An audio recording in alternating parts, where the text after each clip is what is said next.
What's up, everyone? This is DodgerHeads presented by DodgerBlue.com, part of the Blue Wire Podcast Network. My name is Jeff Spiegel, joined on this Monday morning by Daniel Starkand, and we've got a crazy news story to get to. But let's first start with an insane game last night, Daniel. Dodgers looked completely incompetent for most of the game, and then, okay, fine, 2 outs. We'll just score 7 consecutive runs.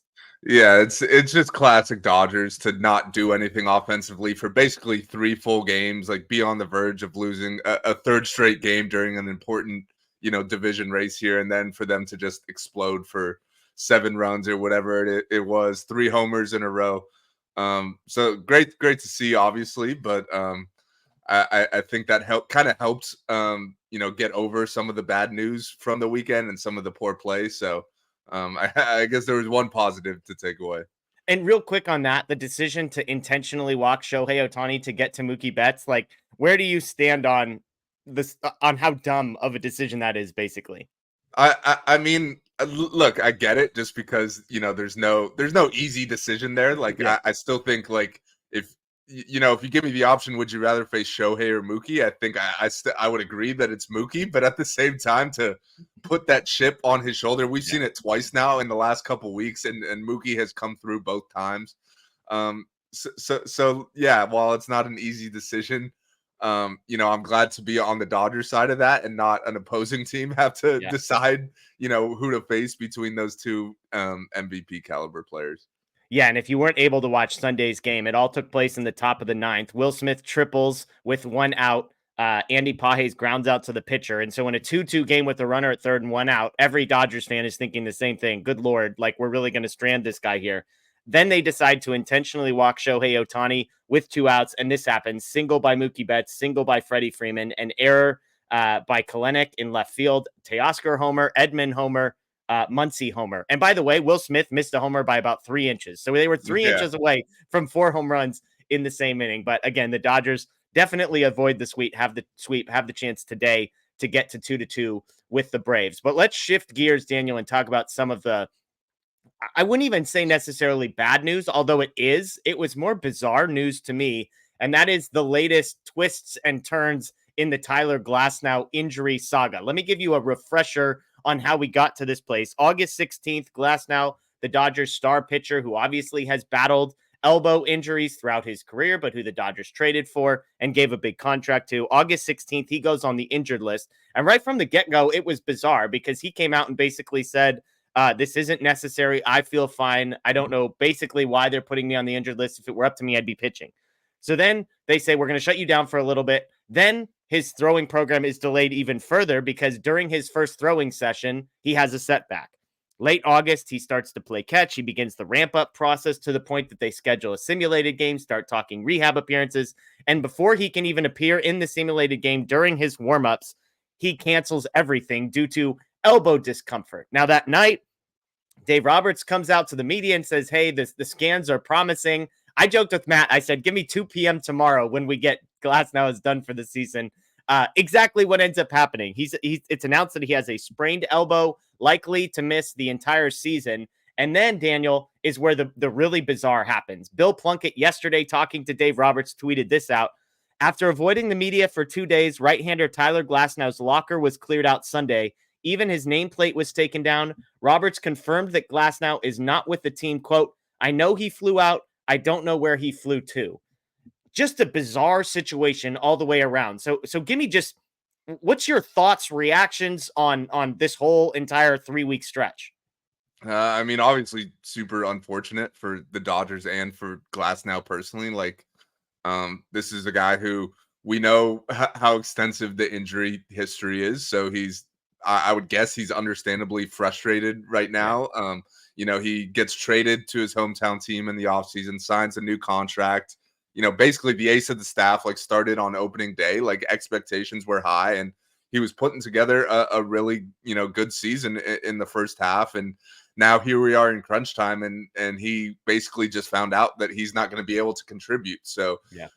as a competitor, like you started off by saying, basically Glasnow said he didn't want to go on the IL. Like, the competitor in him thought, like, hey, I could still pitch, I'm fine, when in reality he obviously was not. So he's frustrated. He's been through this before, and he's trying to break that narrative that he's an injury prone pitcher, which unfortunately he hasn't been able to do. And that's just part of the game. Like it's not like he wants to be injured. He obviously wants to be on there, on the mound helping out his team. So I feel for him. But at the same time, like kind of ducking the media like that, like to me, that's a little soft to me. Like obviously if your season's over, you could go get your treatment or whatever.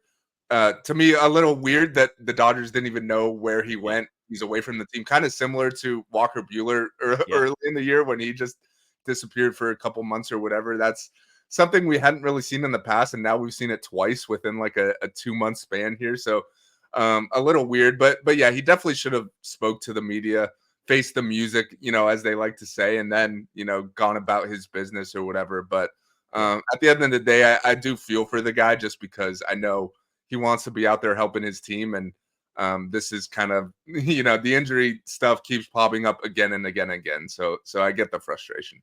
Yeah, and I want to agree with you because there is a lot of this where, hey, there's a human element of a guy who is facing another injury. Let's be honest. I've said all along there is no such thing as a minor elbow injury. Yeah. Like it's either resting your elbow or hurt. So a sprained elbow, go Google what a sprain is, and there's a wide range of possible outcomes, including torn ligaments that could be classified as a sprain. So he's not even just staring down necessarily, oh, I'm going to be done for the postseason. Like there's, I don't think, a non-zero chance that he's missing time next season as well due to what is going on here with his elbow. And so I think part of it is like giving the guy space to process that and to navigate all of it is fine with me. And even if you told me like, hey, he's going to be away from the team, he's going to go get treatment, he needs to just clear his head, whatever, I'm fine with all that. The issue is exactly what you picked up on. For 2 days, you avoided the media. Like you signed the contract that you signed. You're the ace. You want to be the ace. And hey, you set a career high in starts and innings this year. But like you need to, before you leave the team, face the music and say, hey, this is what I know. This is what happened. Obviously, I'm disappointed. It could be the most boring interview in the history of the world. Just get up there and say, yeah, I don't really know what happened. We don't have a ton of information. We're still gathering it. I don't know if surgery is going to be necessary. I'm obviously really bummed. And, that's it. And then just be gone. Even Dave Roberts saying, I don't know where he flew to. Look, Dave Roberts said his scans were promising like 2 days ago. What this guy does and does not know is of little concern to me. But that's kind of my big picture takeaway is all he had to do was face the music, have an interview. And I understand why he didn't. And so I'm not trying to crush him for it, but it's just like 3 things went wrong. And if just one of those things, like if Dave Roberts could say, hey, this is where he is, like if Glasnow made sure to communicate with his manager, or if he takes the press conference, or if he, gives a quote or whatever, then all of this probably is no big deal. And yet none of that has happened. I do want to pick up on one thing you mentioned, because I saw a lot of this in my mentions on social media when I retweeted this quote from Plunkett, was the fact that this isn't the first time. Glasnow struggles, goes away from the team. Then he's like training somewhere else, which who knows? Buehler, excuse me. And maybe that's worked. He looked decent last night, which we'll take given all of the starting pitching stuff. But there were a lot of people that took this as an indictment of Dave Roberts, that Glasnow, that he's losing the locker room. Like, look how Glasnow is handling this. Glasnow's not talking to him. Buehler's leaving the team and not dealing with it. I'm curious, like, do you see this more of an indictment of, like, in this case, Glasnow or Roberts or both? Or do you see a parallel between Buehler and Glasnow, all that stuff?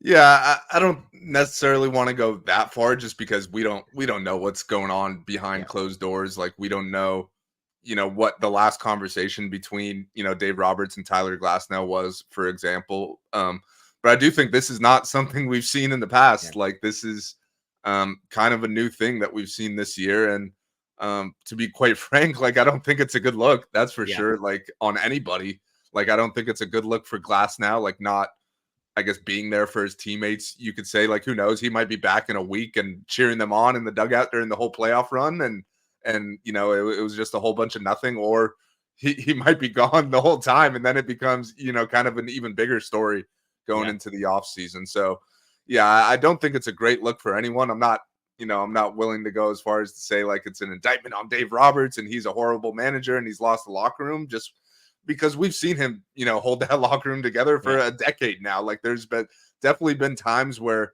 if it was a different manager, that locker room would have collapsed completely. So that's basically been Dave's strength during his Yeah. tenure as Dodgers manager. So I definitely don't want to just throw blame at him without knowing what's really going on here. Like I do think I think just at the end of the day, it probably just boils down to Glasnow being frustrated and needing a week or so to kind of cool off and get his head together. Just because I get it. Like yes, like we are saying, you have to speak to the media in that situation, but also like if he's not in a good mental space, like who knows what he would say in that type of forum. So maybe he's just taking a week off and then he'll be back and speak to the media and all will be fine.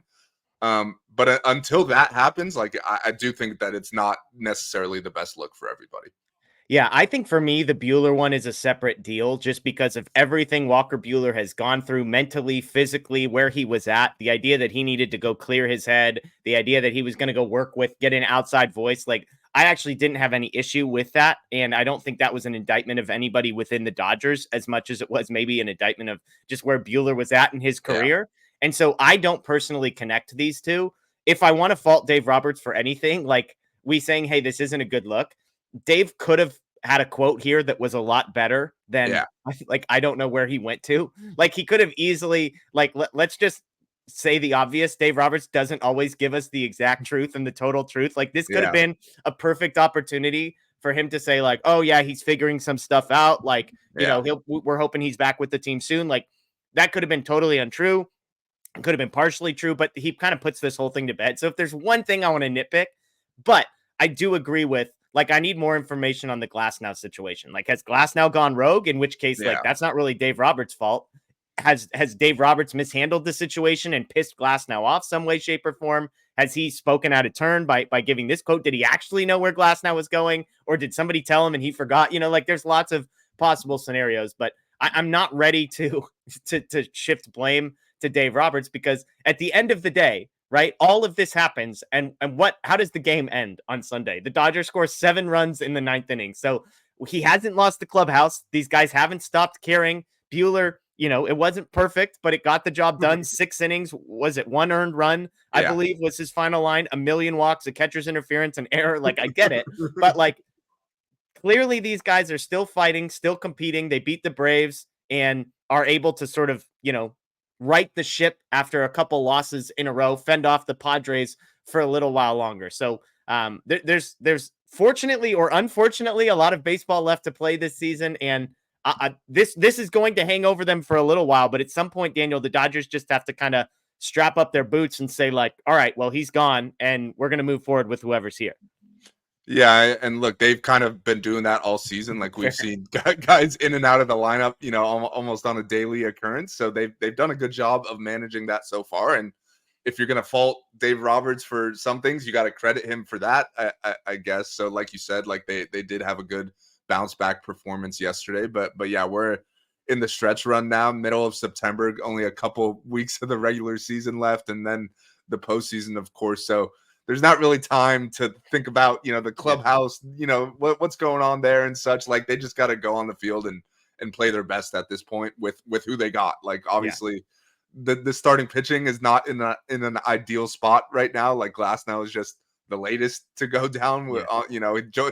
join all his brothers there on the IL. There's 2 rotations full of them right now. Yeah. But the playoffs are coming no matter what. So you just kind of got to get by with what you have. You mentioned, we were talking about Walker Bueller a little. Like that was, even though it wasn't great, like it was at least a little encouraging to see him have Yeah. that type of outing against a solid team. So, yeah, I guess now you just pray for no more injuries because we've officially reached the point where, like, I think there's still like they still have a shot now, but if like one more guy goes down, like you could wrap it up at that point. I feel like.